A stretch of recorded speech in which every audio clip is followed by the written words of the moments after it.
تو اس لیے ایک تو اس بات پر متنبہ میں اپنے آپ کو پہلے اور اپنے واسطے سے دوسرے حضرات کو کرنا چاہتا ہوں کہ ہم سچی بات ہے کہ مفتی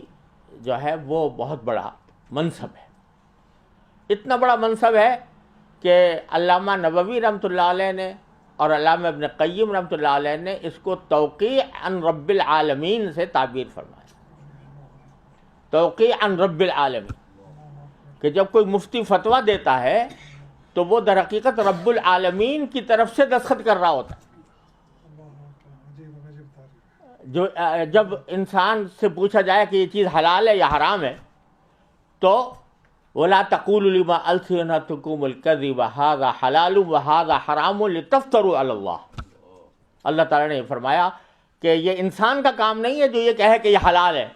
یا یہ حرام ہے، یہ کام تو کس کا ہے؟ اللہ جل جلالہ کا۔ اگر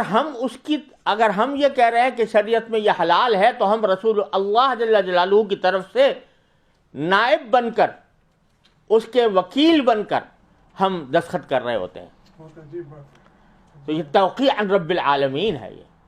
تو در حقیقت اتنا نازک کام ہے، اتنا نازک کام ہے۔ حضرت امام مالک رحمۃ اللہ علیہ جیسا شخص، جو میں نے چاروں فقہ کا مطالعہ کرنے کی کوشش کی ہے، خاص طور سے جب میں فقہ البیوع لکھ رہا تھا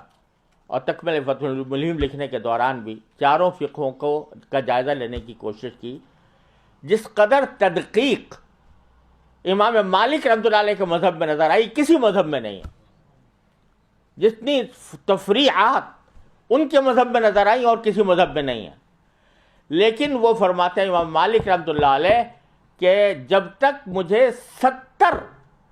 اپنے وقت کے علماء نے اجازت نہیں دے دی اس وقت تک میں نے فتویٰ دینا شروع نہیں کیا۔ 70 علماء وقت نے جب یہ کہہ دیا کہ ہاں تم فتویٰ آپ دے سکتے ہو تو میں فتویٰ دینے کے لیے بیٹھا، اور اس کے باوجود ان کو کبھی، میں نے کتاب میں نقل کیا ہے کہ ان کو کبھی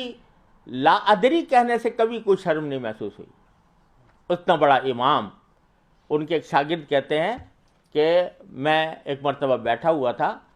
تو لوگ آ رہے تھے، سوالات کر رہے تھے، پوچھ رہے تھے، تو ہر ایک سوال کے جواب میں کہہ رہے تھے لا ادری لا ادری۔ تو میں نے ان سے کہا کہ میں نے غور کیا تو انہوں نے عدد لکھا ہے اس میں کہ کتنے سوالوں میں سے اکثر سوال کے جواب میں انہوں نے لا ادری پڑھا کہ مجھے نہیں معلوم۔ اور اللہ تبارک و تعالیٰ نے پھر ان سے وہ کام لیا کہ جس کا کوئی شمار کرنا ممکن نہیں ہے، اور حضرت امام مالک رحمۃ اللہ علیہ کے تلامذہ نے ان کا علم پھیلایا۔ اور ساتھ میں کوئی شخص، ایک مرتبہ کسی شخص نے کہا کہ حضرت یہ تو ایک خفیف سا مسئلہ ہے، معمولی سا مسئلہ ہے، تو فرمایا کہ لیس فی الفقہ شیء خفیف، فقہ میں کوئی چیز خفیف نہیں ہوتی۔ اس واسطے یہ کہہ کر میں جواب نہیں دے سکتا چاہے جب تک کہ مجھے پورا علم یقینی درجے میں حاصل نہ ہو جائے۔ اتنے بحر زخار ہونے کے باوجود ان کی احتیاط کا یہ عالم تھا۔ اللہ تبارک و تعالیٰ اپنے رحمت سے ہمیں اس خطرے سے کہ جب کوئی شخص مستفتی بنتا ہے، سوال کرتا ہے، تو بزرگوں نے فرمایا کہ وہ مفتی کو، جواب دینے والے کو، اپنے اور جہنم کے درمیان ایک واسطہ بناتا ہے،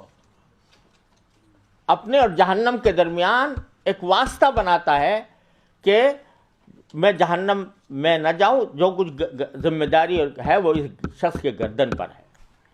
امام محمد رحمۃ اللہ علیہ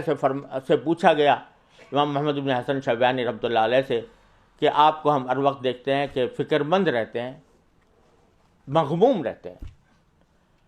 تو اور ایسا جیسے کوئی آدمی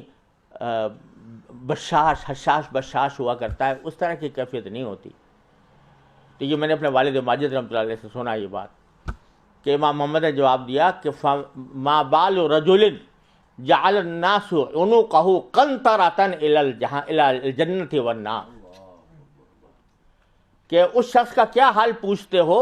جس کی گردن کو اللہ تبارک و تعالیٰ نے جہنم اور جنت کے درمیان لوگوں نے اس کو پل بنایا ہوا ہے،